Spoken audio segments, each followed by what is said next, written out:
Hello my dear friends, welcome you all. I know ऐसे पढ़ने में मज़ा तो नहीं आएगा, मगर फिर भी कोशिश करेंगे चीज़ों को इंटरेस्टिंग बनाने की। अ, वैसे इस टाइम हम थोड़ी प्रॉब्लम की वजह से बोर्ड पर क्लास को नहीं ले पाएँगे। हम बस ऐसे ही थोड़ी काम चलाऊ तरीके से अपना वो कोर्स सिलेबस को आगे लेकर के चलने वाले हैं, ठीक है? और this time we are going to study about a very important topic, amine. Perhaps आप सभी ने इस चैप्टर का तो नाम सुन रखा होगा। यस। कुछ कुछ किताबों के अंदर यही जो हमारा चैप्टर है, ऑर्गेनिक कंपाउंड्स कंटेनिंग नाइट्रोजन के नाम से भी जाना जाता है, राइट? अगर आपको सही तरीके से याद हो तो आपने इससे जुड़ी हुई तमाम बातें पिछले क्लासेस में पढ़ रखी होंगी, या यूं कह सकते हैं आप कि इससे जुड़ी हुई तमाम बातें आपको पहले से पता है। आपने पढ़ा है अल्कोहल, फिनॉल और ईथर चैप्टर, राइट? आपने पढ़ा है हैलो एल्केन और hello arene chapter, of course पढ़ रखा होगा आप सभी ने। आपने एल्डिहाइड, कीटोन और कार्बोक्सिलिक एसिड भी तो पढ़ा है। इन सभी चैप्टर्स के अंदर आपने first degree amine, second degree amine, third degree amine, ये सारी बातें आपने पढ़ी हैं, ठीक है? प्राथमिक एमीन, द्वितीयक एमीन, तृतीयक एमीन, इन्हीं नामों से जाना जाता है, ठीक है? लेकिन हम बात अभी सीधे-सीधे एमीन पर ना करते हुए इनके डेली लाइफ में क्या इस्तेमाल हैं, क्यों आखिर ये चैप्टर पढ़ रहे हैं, इसकी बात करेंगे और फिर उसके बाद हम आगे बढ़ेंगे चैप्टर की ओर, ठीक है? तो सबसे पहले आप हेडिंग डालो एमीन।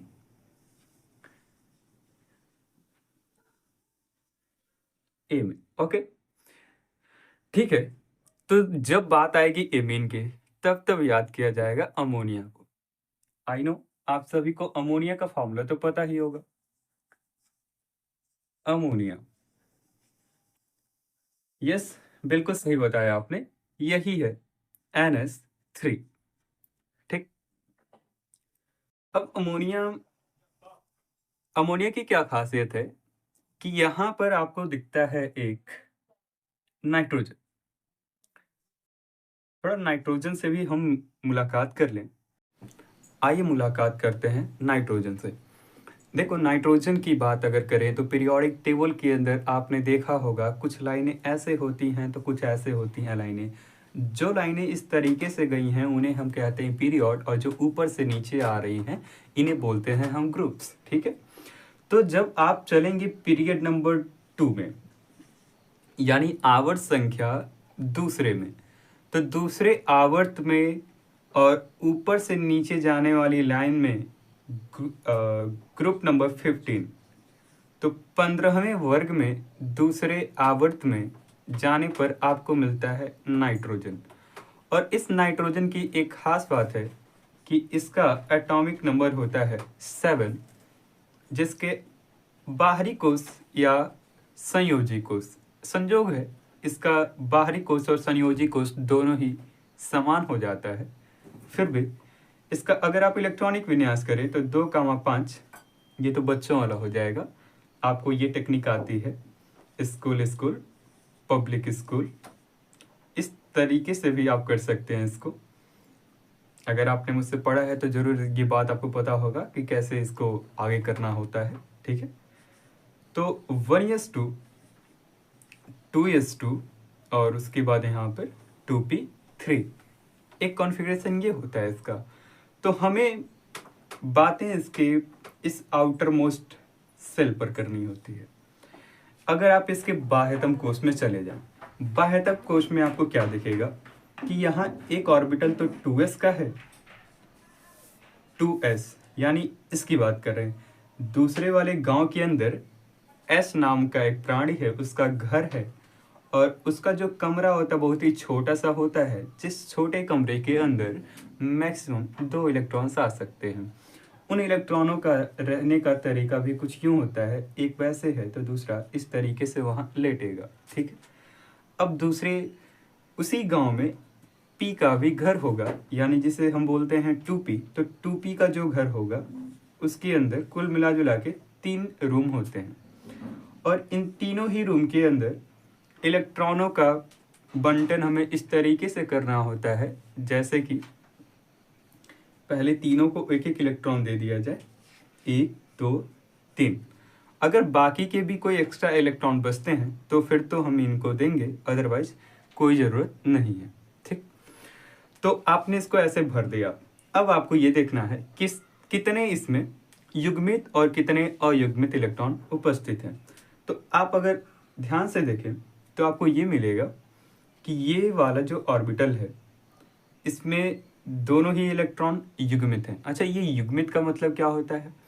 तो युग्मित का मतलब जिनके पेयर यानी कि जोड़े हैं। और यहाँ इन इलेक्ट्रॉनों की अगर हम बात करें तो क्या आपको मिला? ये तीनों ही इलेक्ट्रॉन आधे अधूरे हैं, मतलब इनका पेयर नहीं बना है। और जब तक इनका पेयर नहीं बनता है तब तक ये बहुत ज़्यादा अस्थायित्व को प्राप्त नहीं कर पाएंगे। तो ये अपने आप को खूब ज़्यादा मैक्सिमम स्टेबिलिटी को गेन करने के लिए ये चाहते हैं अपना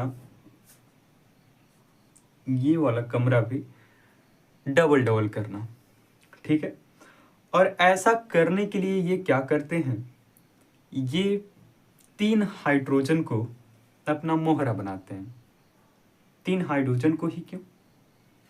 देखियो, बात बड़ी सिंपल सी है। यहाँ का जो हीरो हाइड्रोजन है इसका एटॉमिक नंबर होता है 1, जिसके चलते आप इसको 1H से दिखाते हैं। और यहाँ पर अगर आप इलेक्ट्रॉनिक विन्यास करें तो 1s 1 आएगा, यानी कि इसके बाहरी कोश के अंदर बस एक ही इलेक्ट्रॉन आना है। तो इसके पास एक इलेक्ट्रॉन है। अगर आप इसके कमरे को बनाएं तो आप देख पाएंगे ऐसे कुछ होगा, एस के अंदर एक इलेक्ट्रॉन, जो कि ऑलरेडी ये भी अनपेयर्ड है। तो ये भी अनपेयर्ड और ये भी अनपेयर्ड। अनपेयर्ड का मतलब अयुग्मित, जिनका जोड़ा ना बना हो। तो ये भी अनपेयर्ड है और ये भी अनपेयर्ड है। तो ये दोनों के दोनों जब अनपेयर्ड होंगे, आपस में मिलेंगे तो पेयर तो बनाएंगे ही। तो बिल्कुल ऐसा ही कुछ होगा। यहाँ पर एक हाइड्रोजन यहाँ आएगा अपना एक इलेक्ट्रॉन लेकर के, एक और भी हाइड्रोजन आएगा यहाँ पर अपना एक इलेक्ट्रॉन लेकर के, और एक हाइड्रोजन और आ जाएगा अपना इलेक्ट्रॉन लेकर के। और आने के बाद क्या होगा कि 2 इलेक्ट्रॉन तो इस नाइट्रोजन के बाहरी कोश में फालतू के पड़े होंगे, और ये तीनों ही इलेक्ट्रॉन इन 3 बाहरी इलेक्ट्रॉनों के साथ आपस में साझेदारी करके 3 नए बंधों का निर्माण कर चुकेंगे। और निर्माण करने के बाद से आपको कुछ यूं रूप दिखाई देगा। कैसे? देखिएगा,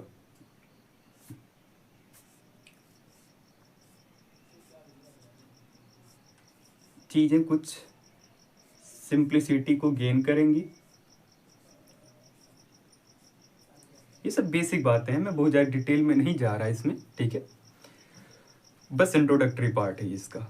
तो कुछ यूं इस तरीके का ये अपना डिज़ाइन ले लेता है। ठीक है, अब ये तो आपको समझ में आया कि हाँ भाई NH3 कैसे फॉर्म हुआ, अमोनिया ने अपना फॉर्मेशन ऐसे कर लिया। ठीक है, इसको दिखाने का जो तरीका था बड़ा ही अजीब है। एलियन नजर आता है उसके अंदर।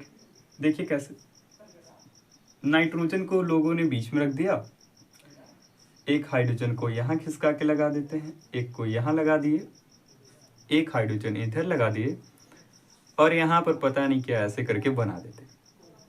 अब आइए आज हम समझेंगे इसके बारे में, ये कैसे लगा दिया इन्होंने। वो है क्या? क्या वो किसी का आधा सिर ला करके रख दिया गया है? जी नहीं, ये है लोन पेयर ऑफ इलेक्ट्रॉन, इलेक्ट्रॉनों का एकाकी युग्म। ठीक है, एकाकी युग्म बोलते हैं इसको हिंदी में, एकाकी युग्म, और इंग्लिश में बोले तो लोन पेयर बोलते हैं इसको, लोन पेयर ऑफ इलेक्ट्रॉन। ठीक, ये जो 3 बॉन्ड आपको नजर आ रहे हैं वो इसकी वजह से हैं, और ये जो 2 इलेक्ट्रॉन बेवजह के नजर आ रहे हैं वो इसकी वजह से हैं।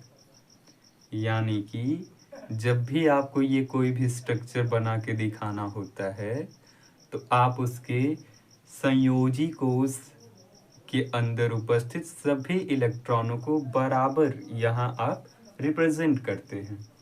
हाँ, उस वैलेंस सेल के अंदर जो इलेक्ट्रॉन होते हैं वो जब युग्मित हो जाते हैं तो प्राय बॉन्ड का फॉर्मेशन करते हैं, और उन इलेक्ट्रॉन्स को बॉन्ड पेयर ऑफ इलेक्ट्रॉन्स बोलते हैं।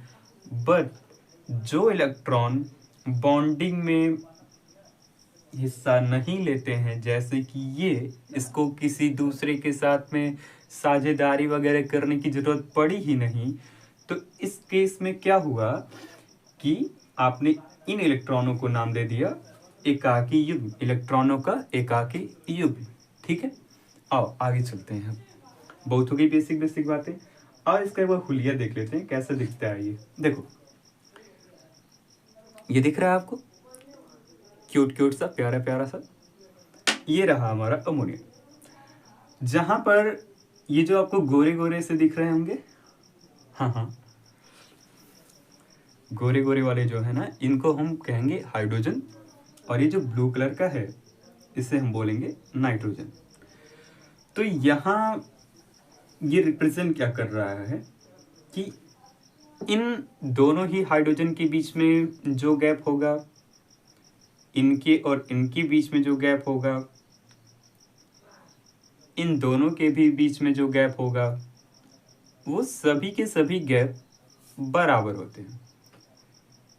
तो आप ये सोच सकते हैं कि सर आखिर आपने जो स्ट्रक्चर यहाँ पे बनाया NH3 का, यहाँ एक नाइट्रोजन तो दिखा दिया, 3 हाइड्रोजन भी दिखा दिया, 1 2 3 हाइड्रोजन, आखिर ये लोन पेयर कहाँ गया? तो असल में जब आप इस तरीके का स्केलेटन बनाते हैं तो वहाँ आप लोन पेयर को नहीं दिखाते हैं, बट स्टिल फिर भी मैं इसको दिखाने की कोशिश करता हूँ। देखिए, ये रहा आपका लोन पेयर ऑफ इलेक्ट्रॉन। आप बस ऐसे समझ लीजिए यहाँ पर उसका लोन पेयर ऑफ इलेक्ट्रॉन है, बट आई थिंक इसे टिकाना बड़ा मुश्किल होगा, इसलिए मैं इसको हटाता हूँ। ठीक, तो कुछ यूँ दिखता है आपका ये NH3। अब इस NH3 की बात तो हमने कुछ ज़्यादा ही कर ली। करते करते एक बात और भी आपको बता दें, इनके बीच में ये जो एंगल होता है, इस एंगल को हम बोलते हैं बॉन्ड एंगल, बंध कोण। बॉन्ड एंगल क्या है? तो इन बॉन्ड्स के बीच में इनके और इनके, या इनके और इनके, या इनके और इनके बीच में, इन बॉन्ड के बीच में जो कोण बनता है या जो एंगल बनता है, उसी एंगल को हम नाम देते हैं बॉन्ड एंगल।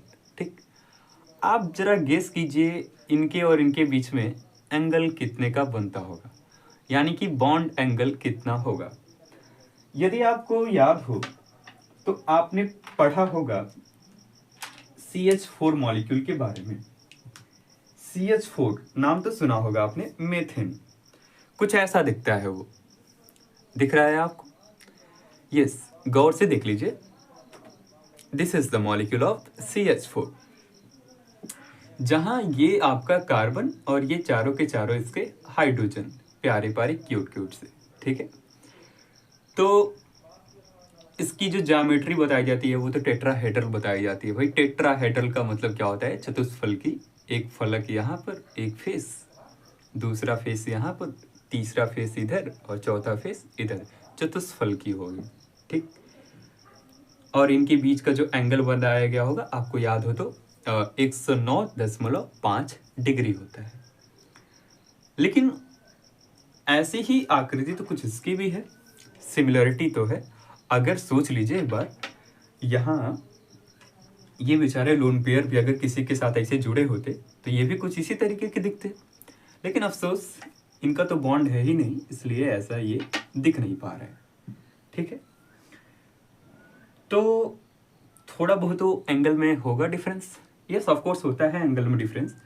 इनके केस में यहाँ पर ये जो एंगल बनते हैं इनके बीच में, वो 109.5 डिग्री के होते हैं, और यहाँ इनके बीच में जो एंगल होते हैं वो लगभग 108 डिग्री के होते हैं। ठीक, तो ये थोड़ी छोटी छोटी बातें हैं, बेसिक बेसिक बातें। मैं चाहता हूँ कि आपको ये सब कुछ पता रहे ताकि हम आगे चैप्टर में तरक्की कर सकें। तो हमने ये भी समझ लिया। तो बॉन्ड एंगल वगैरह के बारे में आपके पास काफ़ी अच्छी खासी नॉलेज होगी। क्लास 11th में आपने भीषण तरीके से सब स्टडी की है। ठीक है, केमिकल बॉन्डिंग वाला चैप्टर तो बखूबी आपने पढ़ा ही होगा। ओके, तो चर्चा को आगे बढ़ाते हैं और चलते हैं अमोनिया से आगे। ये तो हो गया अमोनिया की बात। उम्मीद करता हूँ आपके बोर्ड एग्जाम काफ़ी करीब हैं, आपने काफ़ी अच्छे से मेहनत भी की कर रखी होगी। सॉल्व वगैरह तो आप सॉल्व कर ही रहे होंगे, और बाकी तो आप खुद भी बहुत ज़्यादा समझदार। देखो यार, मिटक भी नहीं रहा है ठंडे की वजह से, ब्लू कलर है ना, तो ये ब्लू कलर की एक खासियत होती है, वो जल्दी बोर्ड्स को छोड़ता नहीं है। ठीक है, वेट।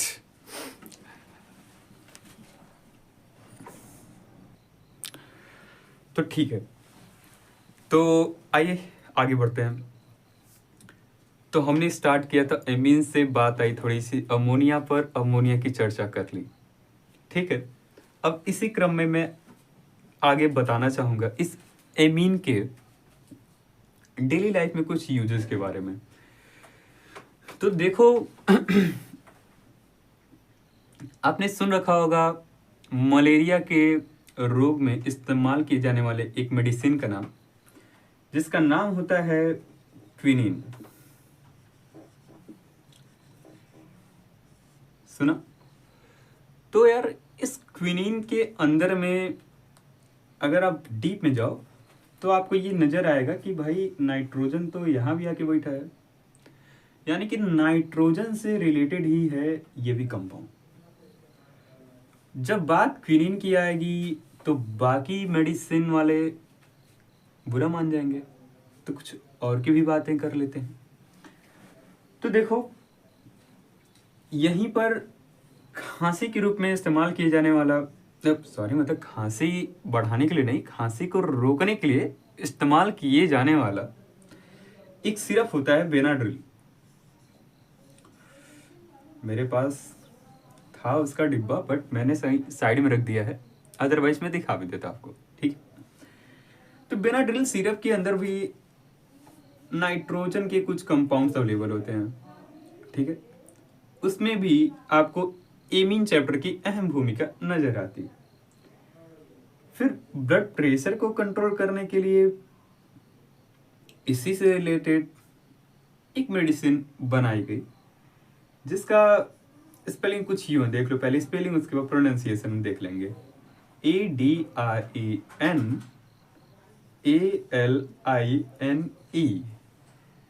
एड्रेनालिन। ठीक है, देखो यार इस एड्रेनालिन को एक और भी नाम से हम जानते हैं, एफिड्रिन। तो एड्रेनालिन और एफिड्रिन ये दोनों ही ऐसी दवाओं का नाम है जो कि ब्लड प्रेशर से रिलेटेड होती है। ठीक है, वो भी कब? जब बीपी हाई हो रही हो। ठीक, इसका यूज कहाँ बताया मैंने भाई? मलेरिया में, मलेरिया के केस में। क्यों बताया? क्योंकि इसके अंदर एमीन से रिलेटेड कुछ बातें आती हैं, नाइट्रोजन भैया यहाँ पर अवेलेबल होते हैं। बेनाड्रिल की बात कहाँ से आ गई, कहाँ यूज होगा? देखो जैसे भी मुझे है ना थोड़ा बहुत कफ, तो इसलिए कफ में है। अच्छा, ये एड्रेनालिन और एफिड्रिन ये कहाँ पर? बीपी। वो अभी आपको नहीं होगा, थोड़ा बूढ़े हो जाओ फिर आपको भी इसका जरूरत पड़ेगा। ठीक है, बस इतना ही है क्या इसका इस्तेमाल? नहीं नहीं नहीं, अभी और भी कई जगह पे होगा, जैसे कि कहीं बेहोश होश करने में, हाँ किडनैप उडनैप करने में, फिरौती 10 लाख 5 लाख लो तब छोड़ेंगे, एटसेट्रा एटसेट्रा। तो वहाँ पर भी एक और भी दवा है, नाम सुन लो, नोवा कैन।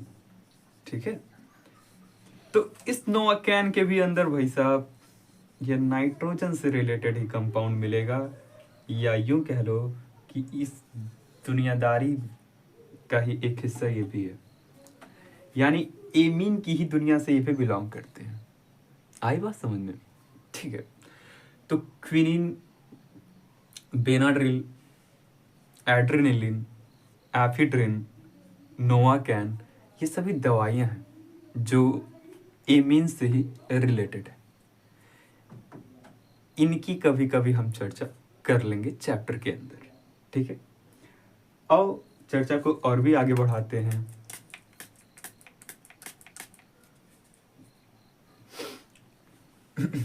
अभी आप ये सोच रहे हो कि मैंने अभी क्या छिड़का है इसमें, तो देखो ये रहा सैनिटाइजर।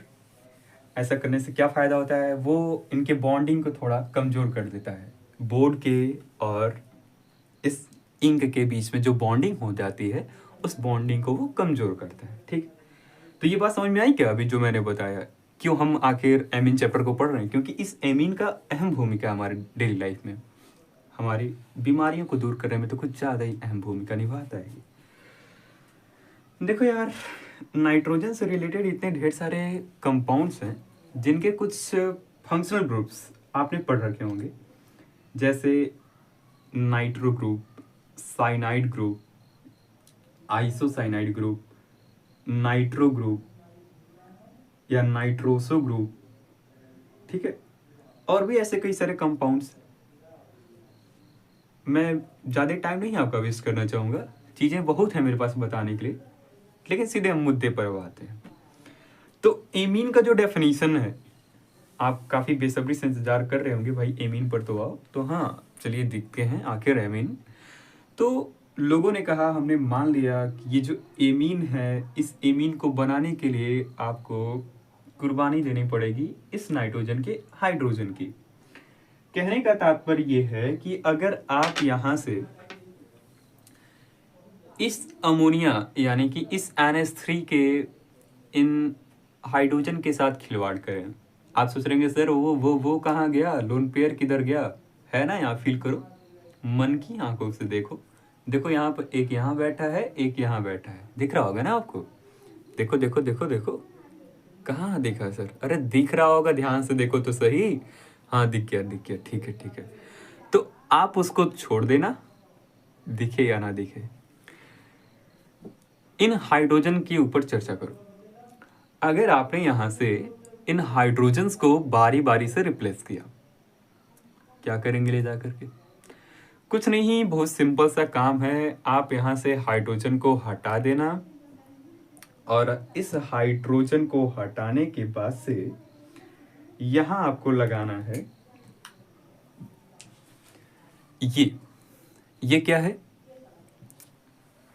ये है मेथिल ग्रुप। मेथिल ग्रुप क्यों बोल दिया भाई इसको मैंने?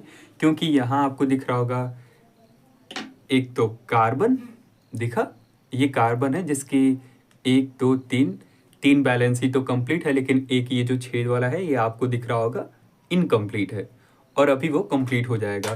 तो जब तक ये इनकम्प्लीट है इसकी बैलेंसी, तब तक तो इसका नाम मेथिल होगा। और अगर यहाँ पर मान लीजिए कि कुछ इस तरीके का लगा दिया होता है मैंने, something like this, wait for a moment, या कुछ यूँ, ये हाइड्रोजन वाला पोर्शन अगर मैंने इसके अंदर लगा दिया होता तो फिर तो ये मेथेन हो गया होता, ठीक है।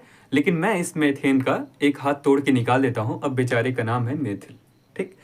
तो मैं बोलता हूँ इस मेथिल से तुम चलो, यहाँ का ये हाइड्रोजन जा चुका है, और इस हाइड्रोजन के चले जाने के बाद से ये अमोनिया फीका पड़ गया है, जाओ इससे बॉन्ड कर लो, बॉन्डिंग बना लिया इसने बॉन्डिंग। अब तो इसका स्ट्रक्चर कुछ यूं दिखने लगा भाई साहब, इसका स्ट्रक्चर, ठीक है। तो ये स्ट्रक्चर आप गौर से देख लीजिए, देख लिया, माइंड में आपको मतलब फील होना चाहिए, केमिस्ट्री को फिजिक्स के जैसे फील करते हुए चलो, मजा आएगा, बिल्कुल मजा आएगा। तो अब यहाँ पर इसको, इसका अधूरापन महसूस नहीं होगा।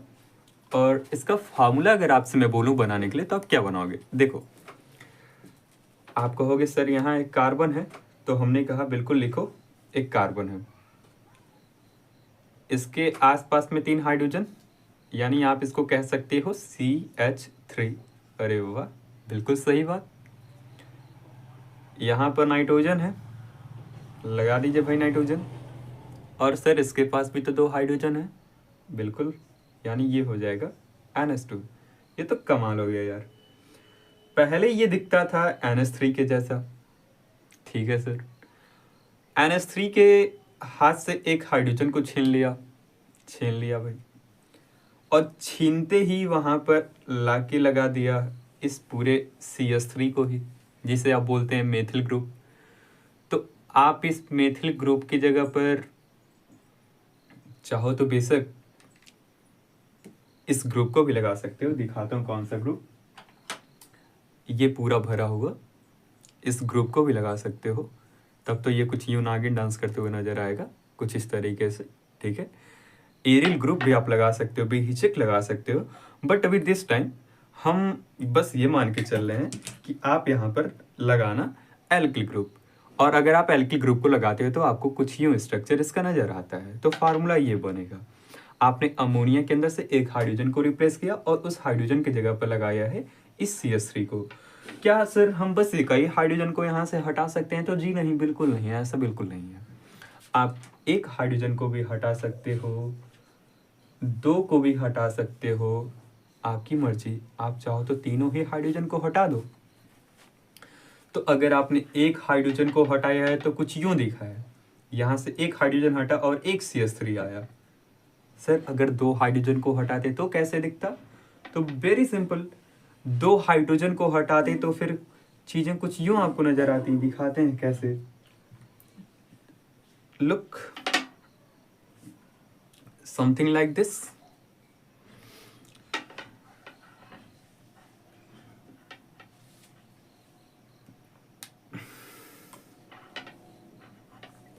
देखा, ये क्या है सर? बस देख लो भैया, फेल कर लो तो जाने। अच्छा, एक मिनट, रुको रुको रुको, जरा सब्र करो, सब्र का फल मीठा होता है।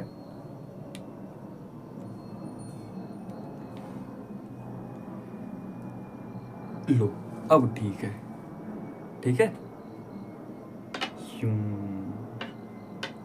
अरे ये कितने घुमक्कड़ हो गए ये। अब सही है भैया। Yes yes yes yes, smart boy. तो अभी आपको दिखा इसमें क्या क्या चीज है।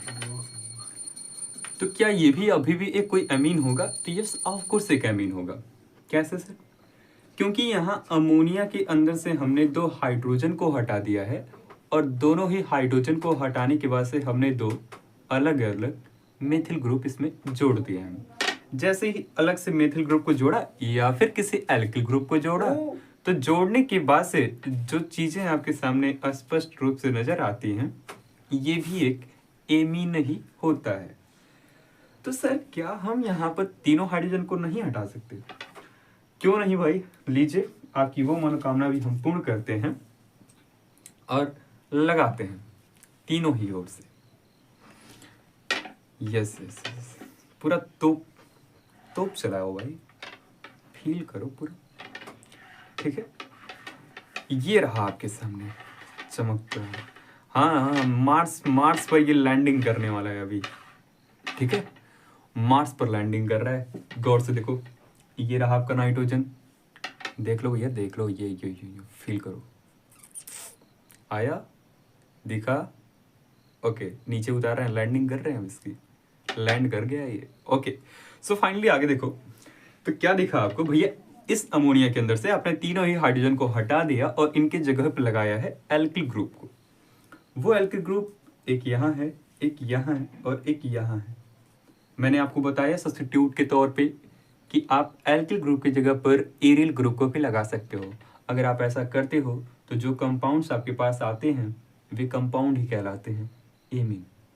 वो मैं फिर से बता दूं, अगर आपने अमोनिया के इन तीनों ही हाइड्रोजन को या तो एक ही बार या बारी बारी से हटा दिया और उन सभी के जगह पर एल्किल ग्रुप या एरिल ग्रुप, मैं लिख करके बता दूं भाई, एल्किल ग्रुप या एरिल ग्रुप लगाया है तो फिर जो कंपाउंड नजर आएगा वो कंपाउंड एमीन कहलाएगा।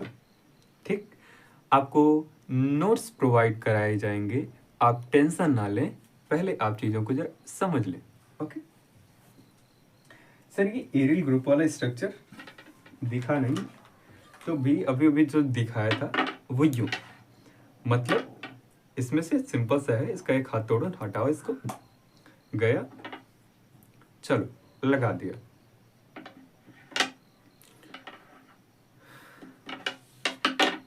ठीक है, यस, कुछ यूं। हमने इसमें क्या किया है सर, बस यही किया, यहाँ पर लगा रखा है भाई एक नाइट्रोजन, बाकी ये रहा हमारा एक एरिल ग्रुप, ये एल्किल ग्रुप, ये एल्किल ग्रुप। तो हम एल्किल ग्रुप भी लगा सकते हैं या एरिल ग्रुप भी लगा सकते हैं। कहाँ लगाना है, तो इस अमोनिया के नाइट्रोजन से जुड़े हुए हाइड्रोजन को हटाने के बाद जो जगह खाली होती है उसी जगह पर। Okay, any problem? तो ये रहा हमारा एमीन का इंट्रोडक्शन। ठीक, अब बात करते हैं इसके क्लासिफिकेशन पर। तो माय डियर बच्चा लोग, ये जो हमारे पास क्लासिफिकेशन की बागडोर है ये बहुत ही सरल है। अलग अलग किताबों में अलग अलग तरीके से इसको कैटेगराइज किया गया है। अब चूंकि हम हर एक चीज़ को काफ़ी डिटेल में पढ़ रहे हैं तो इस क्लासिफिकेशन को भी थोड़ा डिटेल में ही देखते हैं, क्यों, सही है ना? तो देखो, अगर मैं बात करूं एमीन की क्लासिफिकेशन की, तो एमीन का क्लासिफिकेशन हम करेंगे कुल मिला जुला के 4 तरीके से। कौन कौन से सर वो 4 तरीके? आओ देखो। तो फर्स्टली, मेरी ड्राइंग अच्छी नहीं है, यू नो वेरी वेल। पहला तरीका इसको 1 डिग्री एमीन, दूसरा 2 डिग्री एमीन, 3 डिग्री एमीन और 4 डिग्री एमीन।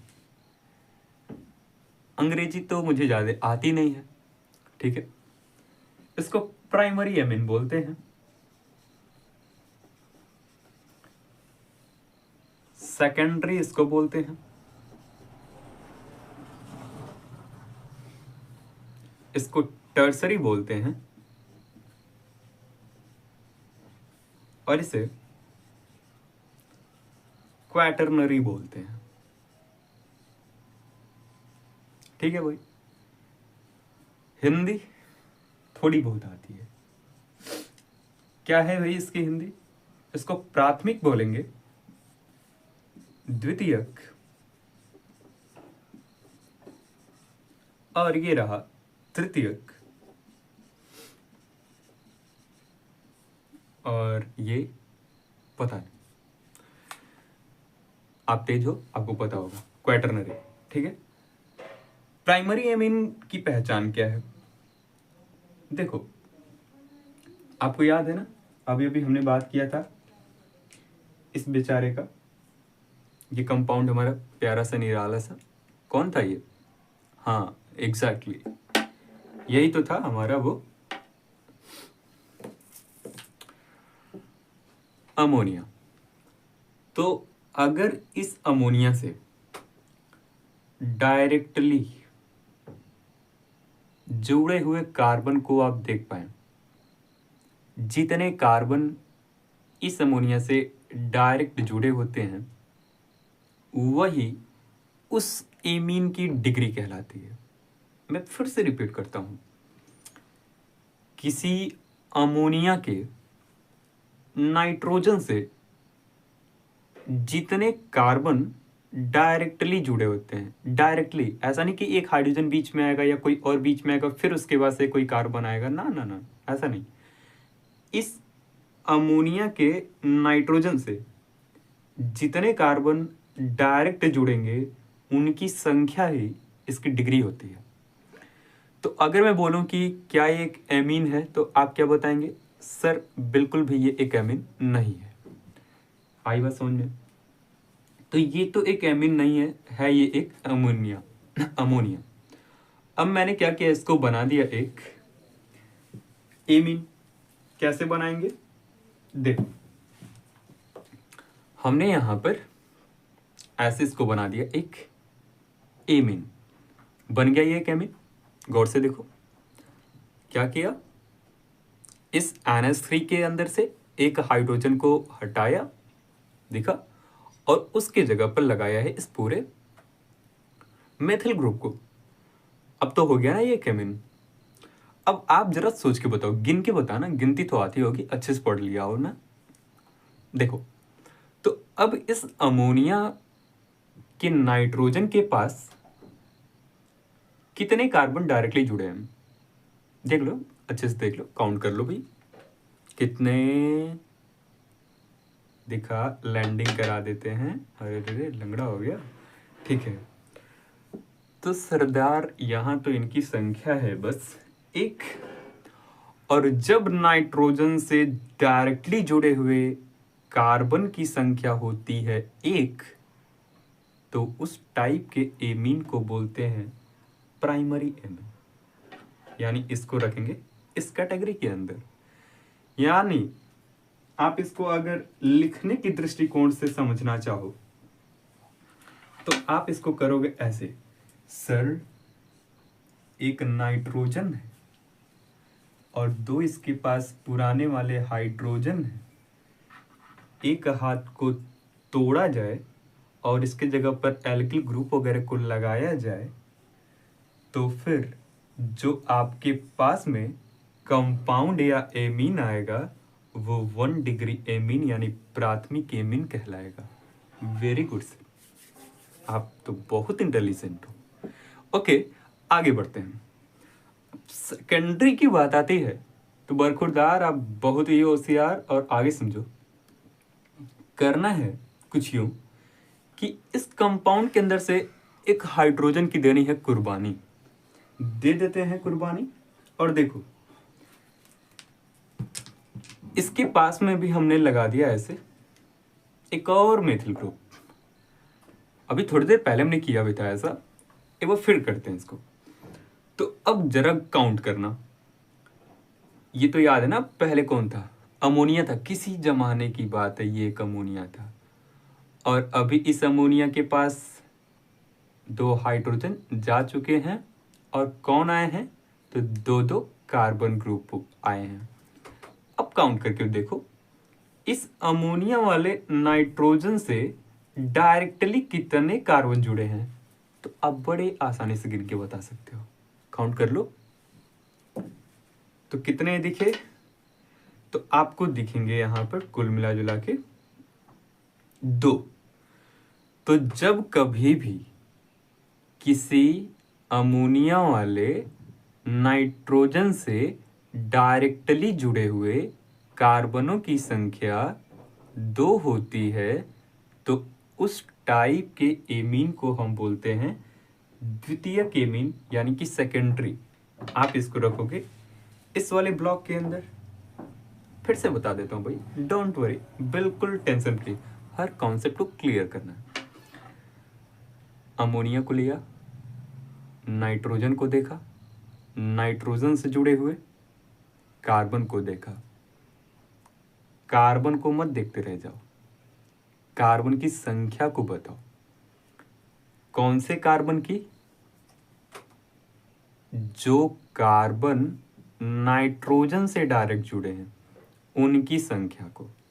अब ऐसा नहीं कि मैंने इसके बगल में एक और कार्बन ऐसे लगा दिया और फिर आपसे पूछें कि इसका डिग्री बताओ, कितने डिग्री का ये अमीन होगा, तो आप कहो कि सर ये तो 1 2 3 3 कार्बन जुड़े यानी कि 3 डिग्री का अमीन होगा। तो सरासर गलत हो जाएगा सर। क्यों? क्योंकि मैंने अभी थोड़ी देर पहले ही आपसे कहा था कि हमें केवल उन कार्बन की संख्या को काउंट करना है जो कार्बन इस नाइट्रोजन से डायरेक्टली जुड़े हो। देखो डायरेक्टली ये जुड़ा है यहाँ पर। तो जब हमें चेक करना हो कभी भी किसी एमीन की डिग्री, तो हम चेक करेंगे पहले नाइट्रोजन से जुड़े हुए इन कार्बन की संख्या को। तो आप क्लियरली बता सकते हो ना अभी इसकी भी डिग्री कौन सी डिग्री होगी, 2 डिग्री, यानी ये हो जाएगा द्वितीयक एमीन। आगे बात करते हैं तृतीयक की। तो तृतीयक में क्या खेल होगा, बहुत सिंपल है। ये जो हमारा पहले ऐसे था अमोनिया, उस अमोनिया के इस तीसरे हाइड्रोजन को भी हटाना होगा, और इस तीसरे हटाए गए हाइड्रोजन के पास में आप ऐसे लगा दो इस ग्रुप को। अब मैं आपसे कहूं कि चलो अब आप काउंट करके बताओ इसकी डिग्री। तो डिग्री के लिए अभी आपको आइडिया दिया, क्या क्या करना होगा, डिग्री चेक करना है तो कंपाउंड में जाओ, उस कंपाउंड के पास में जा करके आप देखोगे नाइट्रोजन को, नाइट्रोजन से जुड़े हुए कार्बन को, कार्बन की संख्या जो होगी कौन से कार्बन की, तो जो डायरेक्टली कार्बन से नाइट्रोजन से जुड़ा है उनकी जो संख्या होगी वही उसका डिग्री हो जाएगा। अरे सॉरी, इसके लिए तो हमने लिखा ही नहीं। इसको देखो, इसको कैसे लिखेंगे, इसको लिखने का तरीका होता है R2NH। क्यों ऐसा, क्योंकि 2 एल्किल ग्रुप होंगे यानी कार्बन वाले ग्रुप होंगे, और नाइट्रोजन से जुड़ा हुआ एक यहाँ पर हाइड्रोजन होगा जो अभी थोड़ी देर पहले था। अच्छा, अगर इसके लिए देखना हो तो देख सकते हो, अमोनिया, अमोनिया के तीनों हाइड्रोजन जा चुके हैं, तीनों ही हाइड्रोजन को हटाने के बाद से आपको इससे जुड़े हुए 3 अलग अलग ग्रुप नजर आ रहे हैं, जिन ग्रुप्स के पास में कौन है, तो कार्बन है। अब आपसे बोला जाए इसका डिग्री चेक करो, तो डिग्री आप बता सकते हैं, सर इस अमोनिया वाले नाइट्रोजन के पास में कितने कार्बन है डायरेक्टली जुड़े हुए, तो 1 2 3, इस नाइट्रोजन से डायरेक्टली यहाँ एक कार्बन, यहाँ भी एक कार्बन और यहाँ भी एक कार्बन, तो इसकी डिग्री हो जाएगी 3 डिग्री। तो 3 डिग्री आई मीन ये हो गया ऐसे, ये भी एक आर है, ये भी एक आर है और ये भी एक आर है। तो अगर इसके लिए लिखना हो हमें फॉर्मूला तो कैसे लिखेंगे, सर कहेंगे कि R3 है, मतलब कि एक एल्किल ग्रुप इधर, एक एल्किल ग्रुप इधर और एक एल्किल ग्रुप इधर, और एक बचा है बीच में हमारे पास ऐसे नाइट्रोजन, तो हो जाएगा ये R3N। अब सर ये कैसे आप करोगे, देखो यार ये थोड़ा स्पेशल टाइप का होता है, इसको समझा पाना थोड़ा मेरे लिए भी खतरों का खेल होगा, फिर भी ट्राई करते हैं। देखो यहां पर क्या होगा कि आपने नाम सुना होगा अमोनियम, अमोनियम सॉल्ट का, जिसे आप कहते हैं अमोनियम लवण। कोई फॉर्मूला बताएगा अमोनियम लवण का, बताओ बताओ। अमोनियम लवण का फॉर्मूला होता है सर NH4+, ठीक। और क्या ये अकेले घूमता है, तो बिल्कुल नहीं, ये अकेले घूमता ही नहीं है। जब भी यहाँ पर ये ऐसे आएगा, नाम तो सुन रखा ना भैया, लवण है, तो लवण की तो ये विशेषता होती है, अगर प्लस है तो आसपास में कहीं माइनस भी घूम ही रहा होगा, तो NH4+ तो दिखेगा ही दिखेगा, साथ में कोई भी एक ऐसा ग्रुप होगा जिसके ऊपर एक सिंगल माइनस आएगा, वो X माइनस मतलब कि Cl माइनस भी हो सकता है, Br माइनस भी हो सकता है, I माइनस भी हो सकता है, F माइनस भी हो सकता है, यहां तक कि OH माइनस भी हो सकता है, ठीक है। बस यही हो सकते हैं क्या, तो नहीं, मैंने ऐसे कसम खा के तो कहा नहीं कि बस यही हो सकते हैं, होने को तो बहुत सारी चीजें हो सकती हैं, बट अभी के लिए बस आपको इतना समझना है, अमोनियम लवण की ये विशेषता होती है NH4+ और X माइनस। तो जब अमोनिया था तो हमने अमोनिया के हाइड्रोजन को छीना है, अब अगर अमोनियम है तो हमें अमोनियम के हाइड्रोजन को छीनना पड़ेगा। तो अगर हम यहाँ अमोनियम के इन हाइड्रोजन को छीन लें